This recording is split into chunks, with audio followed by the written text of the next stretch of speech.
Thevalakkara sub registrar ഓഫീസിൽ പൗരാവകാശ രേഖ പ്രകാരമുള്ള monitoring committee പുനഃസംഘടിപ്പിച്ച് ജനകീയ സമിതി രൂപീകരിച്ചു. സബ് രജിസ്ട്രാർ കൺവീനറായും MLA ചെയർമാനുമായാണ് ജനകീയ സമിതി രൂപീകരിച്ചത്. നികുതി വകുപ്പ് രജിസ്ട്രേഷൻ സബ് രജിസ്ട്രാർ ഓഫീസുകൾ കേന്ദ്രീകരിച്ചുള്ള പൗരാവകാശ രേഖ പ്രകാരമുള്ള മോണിറ്ററിംഗ് കമ്മിറ്റിയാണ് പുനഃസംഘടിപ്പിച്ച് ജനകീയ സമിതികൾ രൂപീകരിക്കുന്നത്. ഒരുപക്ഷെ വേണ്ട രീതിയിൽ എല്ലാവരെയും സമിതിയുടെ ഇൻവിറ്റേഷൻ കിട്ടിയിട്ടുണ്ടോ സംശയമുണ്ട്. അതിനാലായിരിക്കാം ഒരു സുഷ്കമായിട്ടുള്ള എങ്കിൽ പോലും എത്തേണ്ടവരെല്ലാം എത്തിയിട്ടുണ്ട് എന്നുള്ളതാണ്.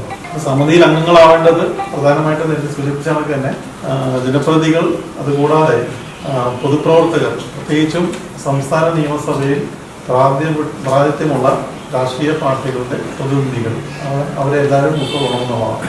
അങ്ങനെ ആരെങ്കിലും ഉൾക്കൊള്ളാതെ പോയിട്ടുണ്ടെങ്കിൽ പ്രത്യേകമായി പരിശോധിച്ചുകൊണ്ട് അവരുടെ ഇവിടെ പേര് ഉൾപ്പെടുത്തേണ്ടതാണ്.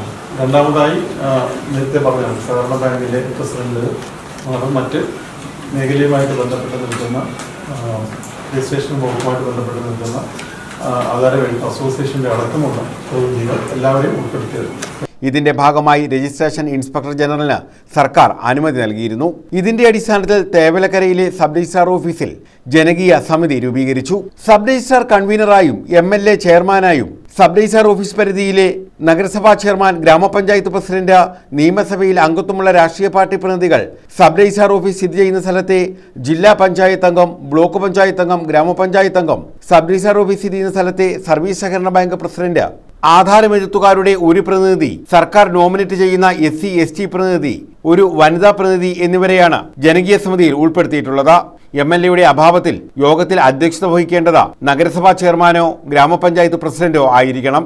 തേവലക്കരയിൽ ചേർന്ന യോഗത്തിൽ doctor Sujith Vijayan Pillai MLA, sub registrar Sreejaya, ഗ്രാമപഞ്ചായത്ത് പ്രസിഡന്റ് S. സിന്ധു, ജില്ലാ പഞ്ചായത്ത് അംഗം S. സോമൻ, ബ്ലോക്ക് പഞ്ചായത്ത് അംഗം സുമയ്യ അഷ്റഫ്, ഗ്രാമപഞ്ചായത്ത് അംഗം G. പ്രദീപ് കുമാർ എന്നിവർ പങ്കെടുത്തു. സർക്കാർ ഉദ്ദേശിക്കുന്നത് ഇപ്പോൾ MLAയുടെ വികസന ഫണ്ടെന്നോ അതല്ലെങ്കിൽ പഞ്ചായത്തിന്റെ ഫണ്ടോ അങ്ങനെയൊക്കെയുള്ള ഫണ്ടുകൾ ഫലപ്രദമായി വിനിയോഗിച്ചുകൊണ്ട് സബ് രജിസ്ട്രാർ ഓഫീസിന്റെ നവീകരണം, അപ്പൊ അത് വളരെ പ്രാധാന്യം കൊടുക്കുന്നു. കാരണം ഓഫീസിൽ വരുന്ന ആൾക്കാർക്ക് നല്ല രീതിയിലുള്ള സേവനം ഉറപ്പാക്കുക. അതിപ്പോൾ നമ്മൾ ഒഫീഷ്യലായിട്ടുള്ള കാര്യങ്ങൾ, നമ്മുടെ ഈ ഒരു ഓഫീസിനെ കുറിച്ച് പറയുകയാണെങ്കിൽ നമുക്ക് 2 വില്ലേജുകൾ മാത്രമേ ഉള്ളൂ.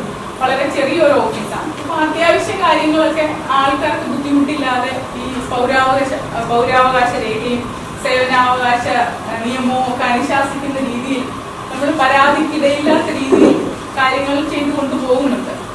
പക്ഷെ എന്നാലും പൊതുവെ ഒരു സംസ്ഥാനത്തെ സാഹചര്യം എന്ന് പറയുമ്പോൾ എല്ലാവരും ആ ഒരു രീതിയിൽ പോകുന്ന ഓഫീസുകളല്ല.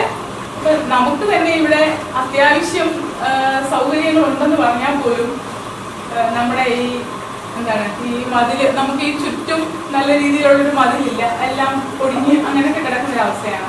പിന്നെ മാത്രമല്ല, ഇതിനോട് ചേർന്ന് അങ്ങോട്ട് കുറച്ച് ഭാഗം വെളിയിലായിട്ട് സർക്കാർ പുറമ്പോക്കാണ്.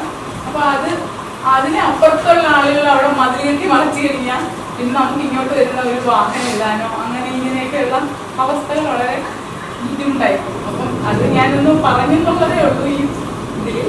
അപ്പോൾ നമുക്ക് ഓഫീസിൽ തന്നെ കോമ്പാക്ടർ ഇങ്ങനെയൊക്കെയുള്ള കാര്യങ്ങളൊക്കെ ചെയ്യുന്നതിന് മാത്രമല്ല, ഇപ്പം വില്ലേജ് ഓഫീസുകൾ അല്ലെങ്കിൽ പഞ്ചായത്ത് ഓഫീസുകൾ എന്നൊക്കെ പറയുമ്പോൾ കുറേ കൂടെ എല്ലാം സ്മാർട്ട് ഓഫീസ് അങ്ങനെയൊക്കെയുള്ളൊരു അവസ്ഥയിലേക്കൊക്കെ കുറേ ഉയർന്നിട്ടുണ്ട്. അത് വെച്ച് നോക്കുമ്പോൾ നമ്മുടെ ഓഫീസ് ആ ഒരു രീതിയിലുള്ള പുരോഗമനമൊന്നും ഇല്ല.